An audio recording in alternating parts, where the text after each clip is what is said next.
Ladies and gentlemen, boys and girls, hope all of you having a great week. Hope all of you having a great day. If not, hope this video can make it a little bit better. And man, oh man, guess who's back in the news?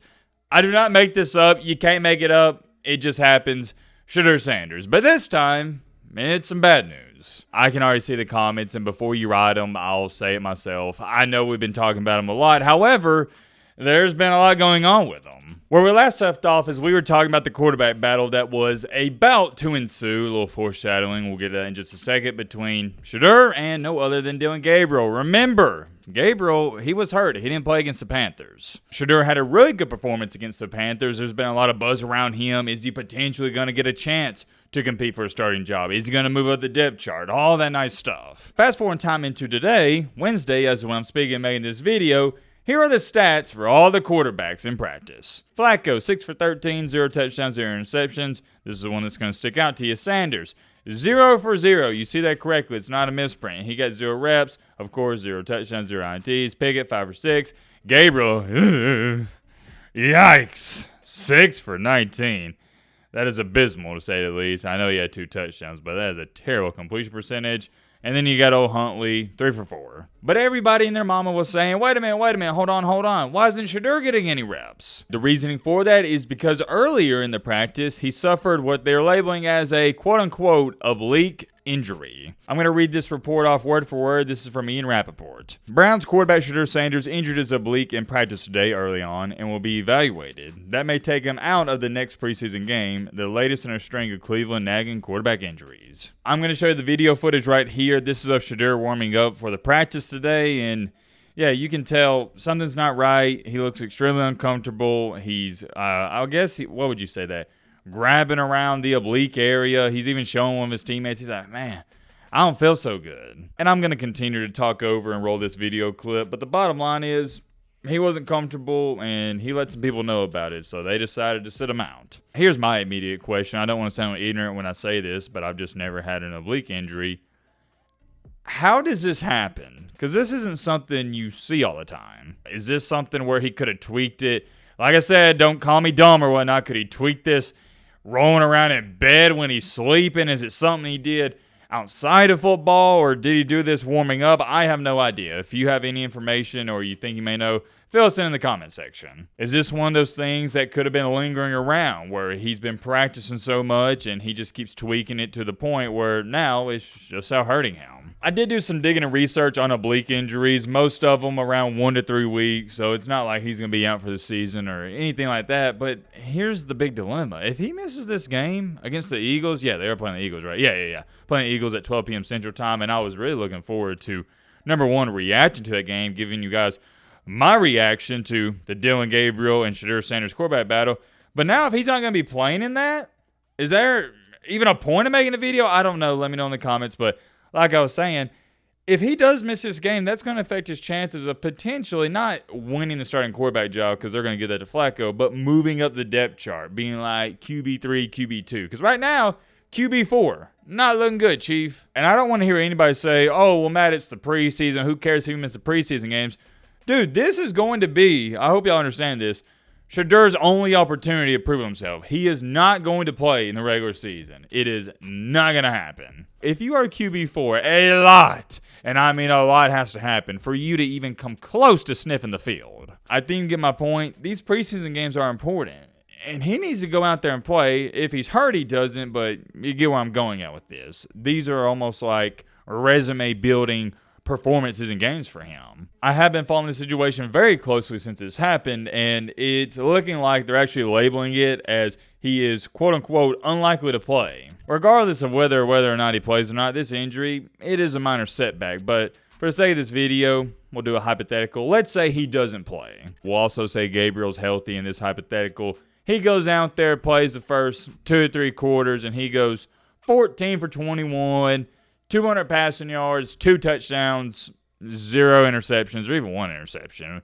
We'll just say a good performance, right? I'm telling you right now, Gabriel goes out there and just does a half-decent job. The chances of Shedeur ever passing him on the depth chart, they're donezos. It's over. It just won't happen. Do I think that's fair? No, but the Browns have proved it. They're telling y'all with the depth chart, hey, and they told you with the draft pick, We like Dylan Gabriel more than Shadur Sanders. This isn't Matt Be Great, some random dude in the office in the man cave making this up. No. The Browns have told you, and they are continuing to tell you, Dylan Gabriel, in our opinion, in our eyes, is better than Shadur Sanders. It's a fact. So you can bet your best bet if Gabriel doesn't have some diabolical performance against the Eagles, yeah, he's going to be ahead of Shadur Sanders. He may not be starting, but he's going to keep his QB3 spot. Which by default, although I'm not praying on Dylan Gabriel's downfall, and I don't think anybody should, if Gabriel does good, that is bad news for Shadur Sanders. Because heading into this game, if Gabriel would have done good and Shedeur would have done good as well,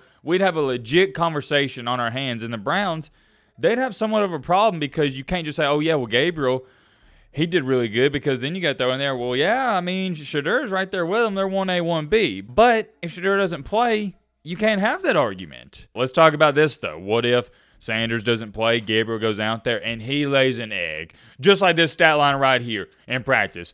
6 for 19. We'll say, I'm not even going to say 2 interceptions. 1 interception, 0 touchdowns. Whew.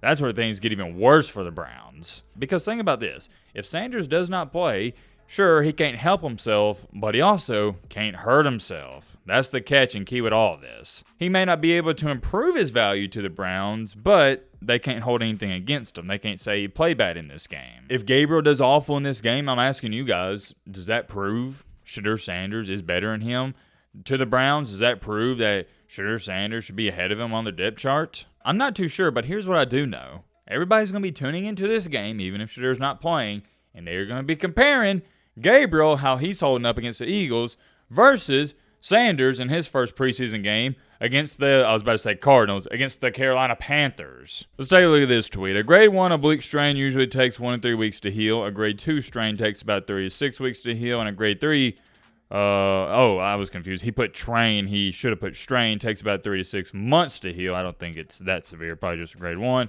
Sanders will likely be back soon, and now the Browns can evaluate Gabriel, or how Gabriel, my apologies, measures up if he plays, and he should be playing. Here's my thing with all this, right? You don't got to be a rocket scientist to figure out. The Browns, I'm talking about within, the GM, head coach, you can see it, just by their body language. They are, I don't want to say they're rooting for Shadur Sanders to fail. It's more so if they want Gabriel to be better than him, so it can validate their draft pick and just everything else. I'm telling you right now, the better Shedeur plays, it's bad news for the Browns. It's going to cause so many problems. You're going to have that entire Sanders fan base clamoring, we want Shedeur. We want Shedeur. Hey, he only played in 1 preseason game, and they're already doing that. I think the GM and head coach are praying that Dylan Gabriel goes out there and just does a half-decent job so they can continue to say, yeah, well, we like Gabriel a little bit better. Because like I said, he goes out there, lays an egg, goes 4 for 20, 3 interceptions, 1 touchdown. We got a problem on our hands. And by we, I'm talking about the Browns. I'm curious, how many preseason games are there? Let's just say, for the sake of this video, hold on, I'm trying to pull it up in live time. We'll say that Shedeur, he misses this one, right? I think there's only, 3 weeks of preseason. So you got, this will be week 2, and then the Browns. Okay. They have another game Saturday, August 23rd at 12 against the Rams. And then I believe, yeah, that's it, because we got week. Yeah.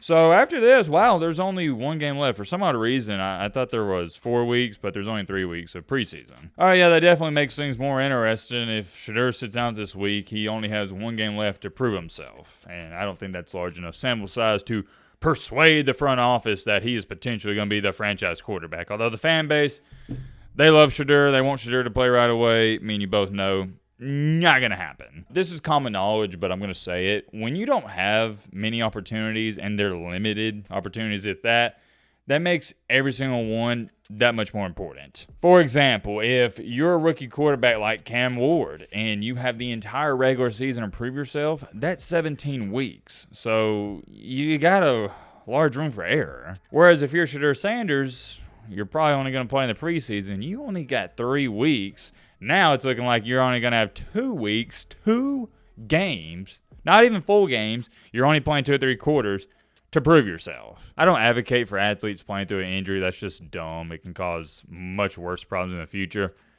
But if I was Shedeur and I was in his shoes, I'd be trying everything in my power to suit up Saturday. And I believe he's doing so because he is the ultimate competitor. He wants to play. For him, he has to treat this like it's a playoff game. That's my humble opinion. Even if he's only 60, 65%, he's got to go out there and fight through it because you don't know how many more opportunities you're going to get in this league. We already know the league doesn't like him in the first place. There's a reason he fell to the 5th round. Here's the last thing I'm going to say. We'll end off the video here. I do think this injury is a big deal. It's why I'm making this video, and it's why I'm covering this topic at hand. He'll recover from the injury just fine. I'm not worried about it. It's more so of what it's taking away from him, like I just talked about, an opportunity. Let me give you a great example. Imagine he goes out there against the Eagles. He goes 15 for 25, 180 passing yards, 2 touchdowns, 0 interceptions. Oh, man. You thought it was crazy after he did good against the Panthers? Imagine balling out against the Eagles, the reigning Super Bowl champions. It'd be on another level, and then go on top of that, this would be the cherry on top. Imagine he balls out against the Rams. If this guy just flat out dominated the entire preseason, he would for sure be getting some looks from other teams around the league. I'm wishing Shedeur the best of luck. My prayers and thoughts go out to him. I'm praying for a speedy recovery, and hopefully he bounces back. Shouldn't be nothing too crazy. I'm curious. Let me know your thoughts. It's down below. But